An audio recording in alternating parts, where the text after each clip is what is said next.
Pour ce qui concerne la grossesse, pour une grossesse qui évolue normalement, on peut considérer 3 échographies qui sont importantes si nous voulons calquer un peu le système français. La première échographie, c'est l'échographie qu'on fera autour de 12 semaines. Et cette échographie va nous permettre d'établir l'âge réel de la grossesse, ça veut dire essayer d'estimer le jour de conception, c'est-à-dire essayer d'estimer, de trouver le jour, si vous me permettez, de naissance de l'embryon dans l'utérus de la maman. Donc cette échographie, comme je l'ai dit, va permettre de dire à madame, vous avez conçu autour de cette date.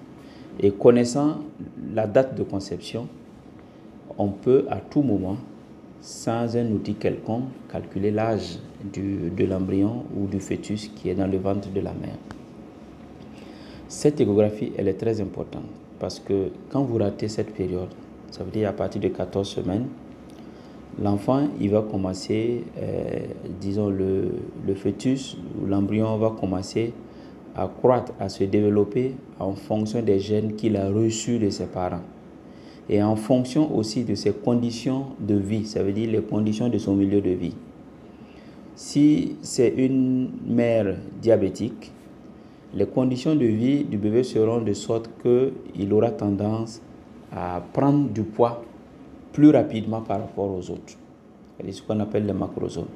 En ce moment, quand vous essayez d'évaluer l'âge par l'appareil d'écho, vous risquez d'établir un âge qui est loin de la réalité, qui est très faux.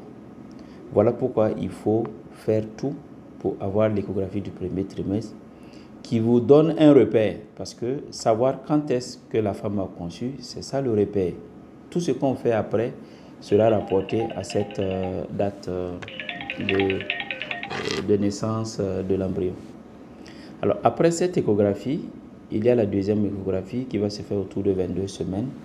C'est celle qui va permettre de rechercher d'éventuelles malformations, parce qu'en ce moment, tout est là, tout est formé. Et l'enfant, il ne remplit pas encore l'utérus. Donc, c'est plus facile de bien le regarder, de bien le voir, et puis apprécier côté morphologie, s'il y a des malformations ou pas. Alors, la troisième échographie, c'est celle qu'on va faire autour de 7 mois, c'est-à-dire 32 semaines, qui va donner la tendance de la croissance du fœtus. Si vous faites cette échographie et que vous vous rendez compte que c'est un enfant qui ne grandit pas bien, un fœtus qui ne grandit pas bien, vous n'aurez pas la même conduite à tenir par rapport à un bébé qui a une croissance normale.